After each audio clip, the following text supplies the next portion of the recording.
And I want to bring your attention to James 2 and 14.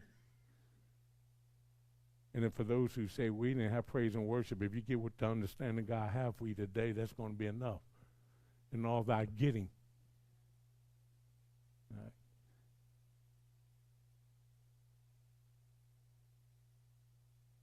Oh, Lord, it's getting quiet. I hope that squirrel will run across this roof in a few minutes.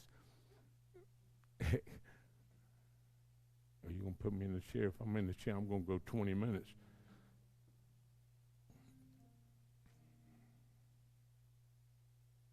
One thing I noticed, though, is that oftentimes when you are sick, you got to go through some pain before you get better.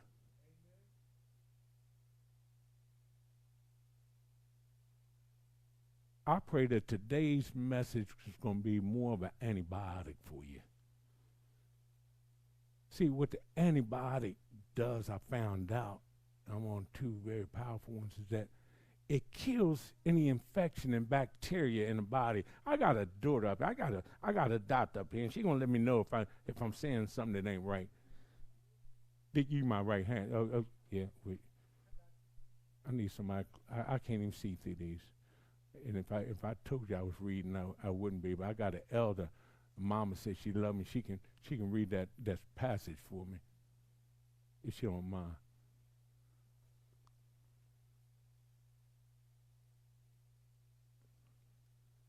Go ahead, Mama, read.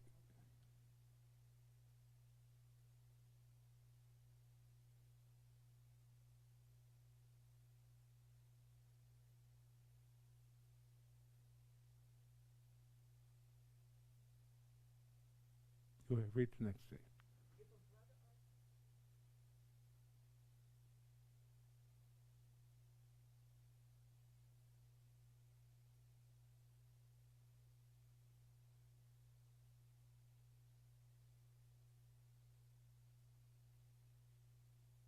Amen. What does it profit? What do you gain out of it?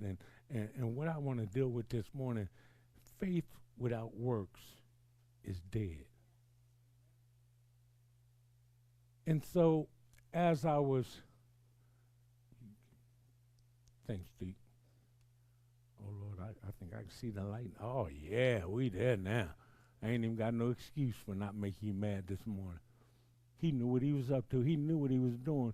Uh, Faith without works is dead. And what I was looking up and studying was the germination process by which a plant grows from a seed into a seedling.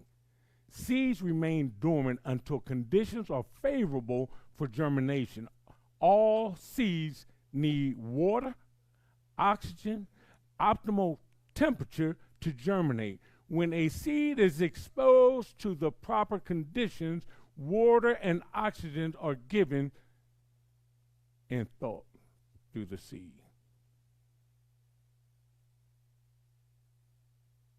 I wrote out a topic. The Lord gave it to me a few minutes ago. That sorry if I get in your mess,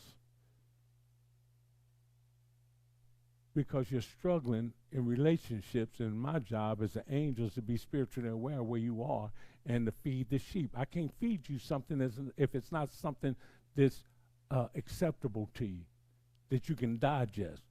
So we're going to keep it 100. Your marriage cannot survive on just faith. You can believe y'all supposed to be together all you want to, but until you get to the point of understanding that you need to put some work to that faith, it's not going to happen. See, work in your relationship and in your marriage is that you're going to meet the needs of the household. There's going to be times in marriage you're going to go without for the sake of your spouse or the children, without complaining and murmuring. See, you can believe all you want to, but you got to put in work when it comes to relationship. There are going to be days that you know God gave them to you, but you're still trying to ask God, can you give them back? The very thing you told the church was a blessing, now you're trying to find a scripture to justify your fleshly desire because you saw the new model. See, the very thing that you're dealing with, oftentimes, it comes down to flesh. And that's why the Bible tells us there's no good thing that dwelleth in the flesh. See, even though that woman has been by your side when you didn't even have nothing, now that you think you got something, you're looking for the new model because you got to update. Oh, I know we're getting quiet up in here. God is not the author of confusion, nor is he the author of mess. My mama used to say all the time, it wasn't scripture, but she said all the time, when you stir up something long enough, it'll stink. We got people just searching for titles more than of God. You worshiping a title but despising your wife. You can come in here and shout, but yet and still y'all ain't talked in 3 days. And you want to lay hands on somebody. I want you to keep that mess over there until you can wash your hands. And I didn't just get like this. I've been like this long before being sick because I didn't want any and everything on me that I got to now deal with because I understand the transferring of spirits. I understand that everybody shouldn't be allowed in your house. I understand that's your boy, but nothing's supposed to come before your girl. Nothing. Mama don't come before your wife. You had no choice in who your mama was, but you chose your wife. So which one is greater? The mess in your house, you can clean it up. The problem is you're enjoying it. The attention that your wife get when your boy is at. I don't have nobody in my house around my wife if I'm not home. Not because I don't trust her. I don't trust them.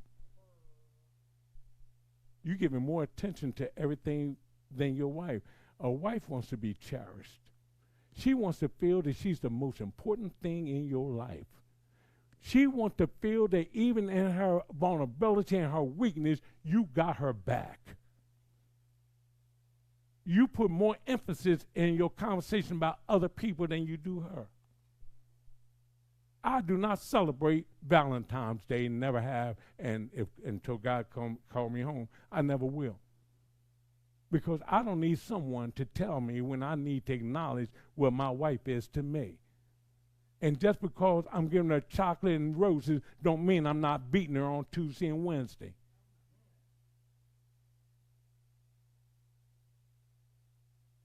Everybody wearing sunglasses in the church is not blind from the sun.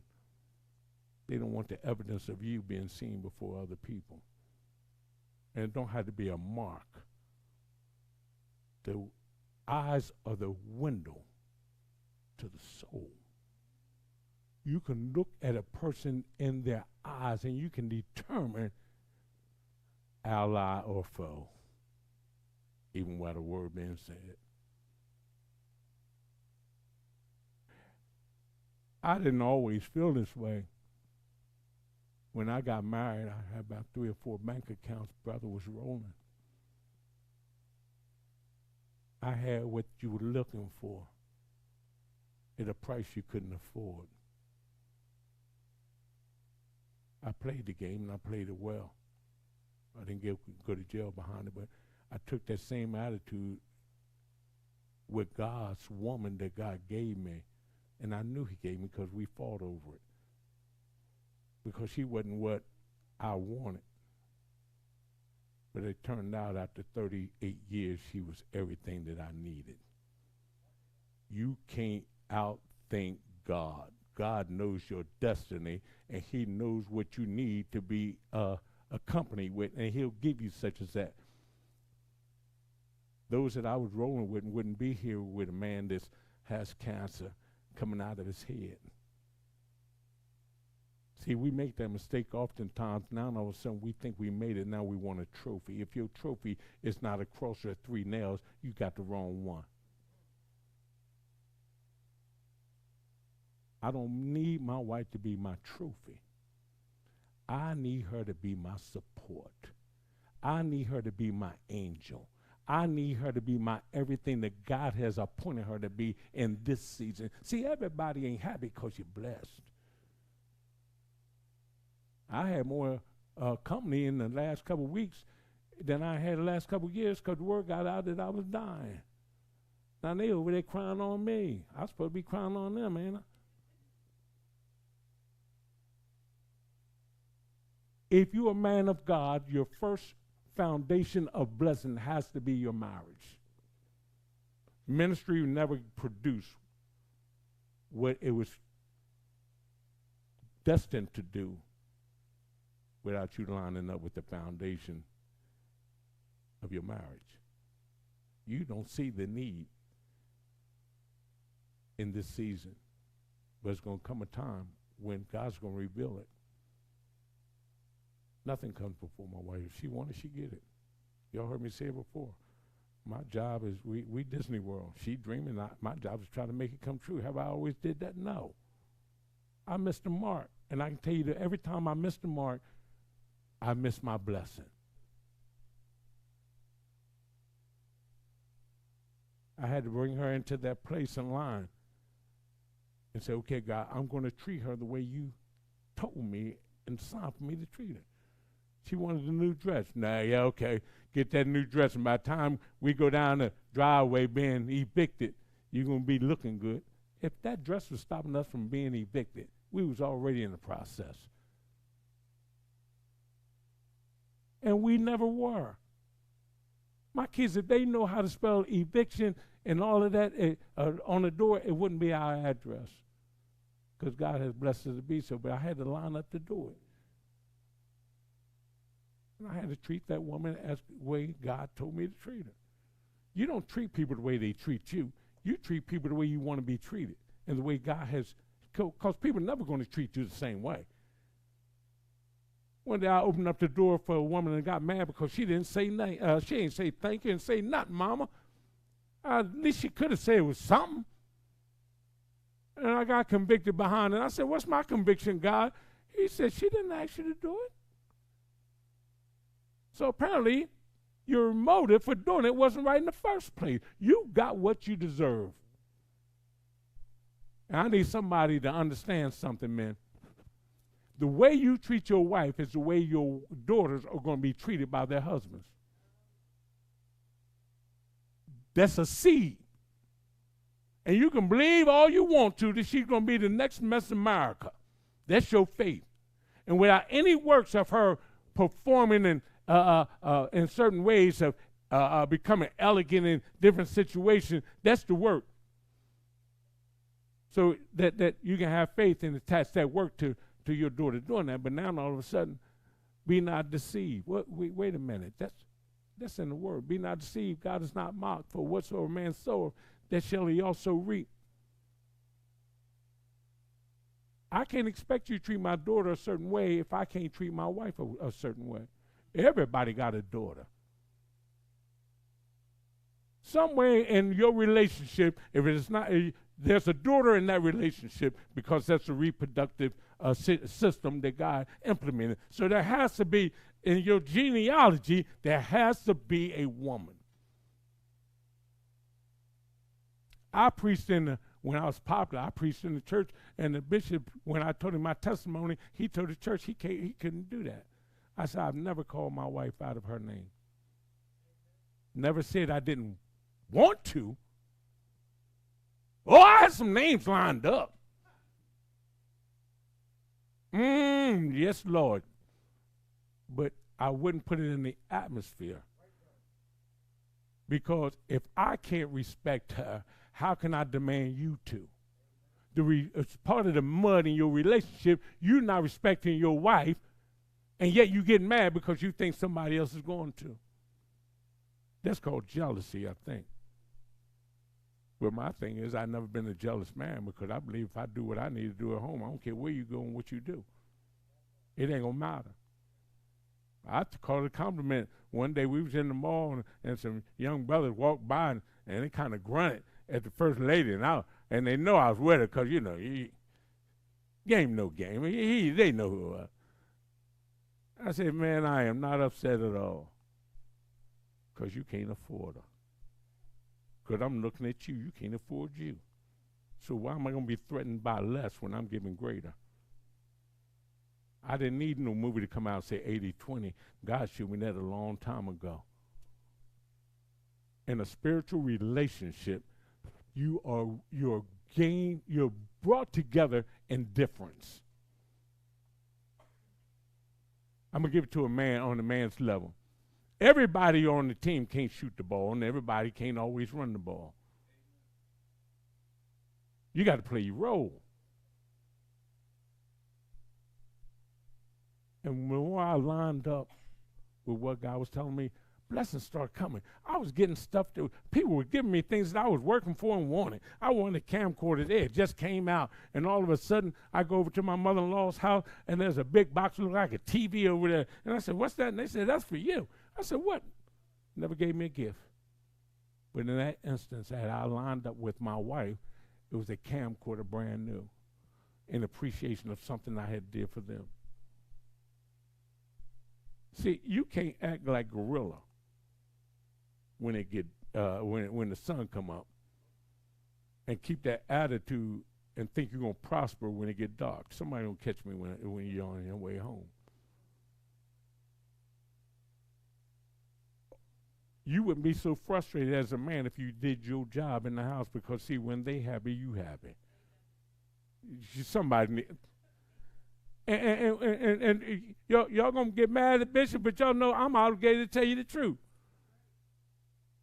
You up here dabbing and trying to act like everything's all good, and your woman won't even look at you when you get in the house, ain't got nothing to say to you. How much of a man are you? See, when you play the role of the man, you ain't got to ask who the man. They'll tell you who the man is. You pay some bills up there, and that's sexy to a woman. As you get older, yeah, I got that. You know, you know what? Ain't no shady. We just friends, but I see you struggling. Let me grab that cable bill for you. You talking, brother? And guess what? You ain't even got to advertise it. They will, if they stupid. If they smart, they don't tell nobody because they don't want to be in competition. I don't need to tell you all about my ups and downs in relationship. We would do better if we stopped talking so much. Stop telling somebody your problems. Because you're telling them your problems and you don't even know what you're doing is opening up the door for their solution. Because they always wanted what you had anyway. Joseph wouldn't got in trouble if he kept his mouth shut. No, yeah, let everybody know. It's what God gonna do. Now all of a sudden the devil main objective is to come at you because of the testimony that you had to convince you that God really ain't God. That's what the devil does. For every action, there's an opposite reaction. For every blessing, there's a curse over there. For every blessing, there's an imitation. Oftentimes, we get caught up in the imitation and the trash and never get to the blessing because we know more than God and we know what we want and what we need. But he created you, and I felt in my spirit the creation can never be greater than the creator. I made you, was God is saying. So I dare you think you know more than what I do. Where you going? We trying to guess what we're going to have for dinner today. Where we're going to be able to watch the game now. Who's having one? God is looking far beyond. He's looking at what they're going to say to you next week. The testimony that you had to save somebody's life next week. Okay. Yeah. Oh, I ain't getting no amens, but you know what? You know what's funny? You know what's funny? My iPad died and some of our relationships did too.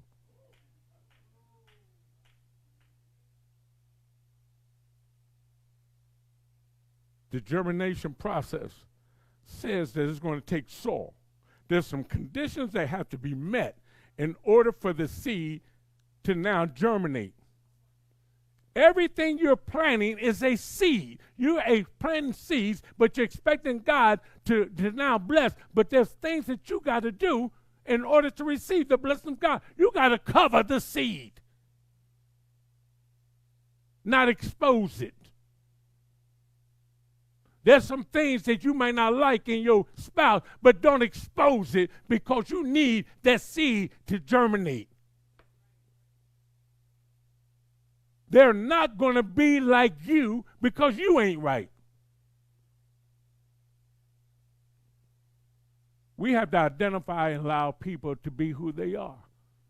And stop trying to change folks. That's one of the major problems a woman have in relationship. She compares and then accepts something because she believes she has the ability now to work with this. I can work with him. I can make something out of him. Well, take that same energy and make something out of you.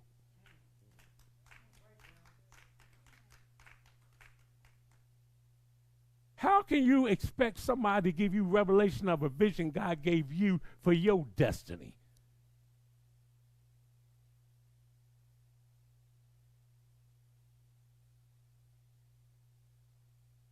They don't know where, they can have an inkling of where God's taking you, but they don't know the road in which he wants to take you through. See, because every ministry is not the same, because every journey is not the same.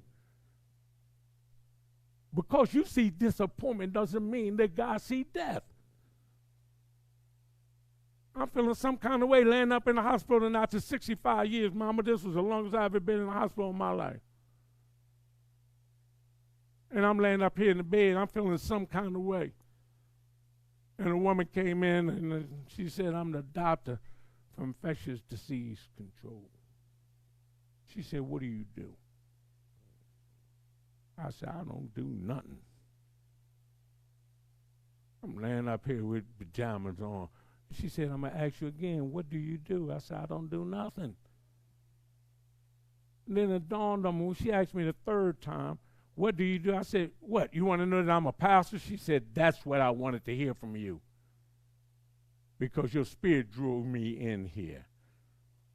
I was in the hallway, but I had to come in here because of you.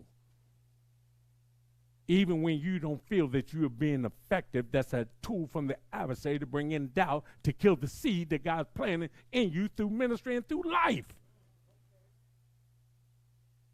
We punking it up. We letting something that has no control. Going to seeking whom we may devour. As Aslan, wasn't it? He's perpetrating. You can pick up a spirit of somebody on the street, but you can't pick up the spirit of the adversary when he come against you and your wife. You can lay hands on everybody, but you can't anoint your wife. And she sees it. If I wasn't streaming, I would really tell you what the first lady said. You taking all this revelation prophecy from everybody else. I'm laying next to you, and all of a sudden I'm watching you dirty, and you have a nerve to go out to somebody or get excited because somebody else said the same thing.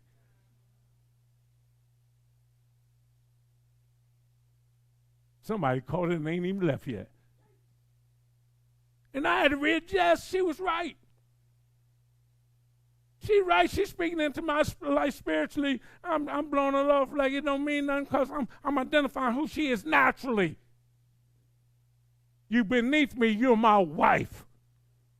You my helpmate. And the truth of the matter is, if God pulled them away just for a little bit, you'd be just like the rest of them, crying like a baby. Dirty clothes and piled up after about 3 days.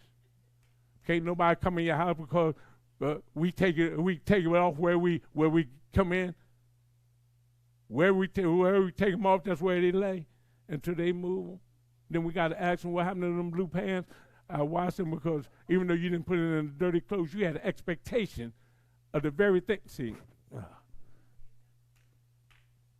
and then you wondering why I asked my mother-in-law, I said, look, you're going to get married again? She said, you must be crazy. She said, you out of your mind. I said, what are you talking about? She said, what I need another job for? She the happiest day of her life. When the kids were born, no. When I stopped cooking. She said, I don't know how to cook nothing now. Don't want to. Because the job was over in her mindset. And we as married couples are not expecting. We can expect the same thing. but we're not going in the same way. See, I can believe God for a house. But the truth of the matter is, I can have the faith for it. But now there has to be a work that goes along with my faith. But the work is never going to look like your faith. It's never going to encourage you. The more time you put in, it's going to seem like the worse it gets. More we talk about the same argument, we can't get beyond it. But now God got a word for you, Bishop, to stand up before the church. But you can't stand up before this church. The reason that you're struggling is you're out of line and you're out of order. As soon as you line up, naturally, the very things that God has promised you are going to flow. I found out, I used to do all of this work, maintenance. I don't care how long the pipe is. If there's a blockage in that pipe anywhere, whatever's being poured into the pipe don't go through. Y'all throw things at y'all's blockage, at your problems, but never trying to really solve your problem.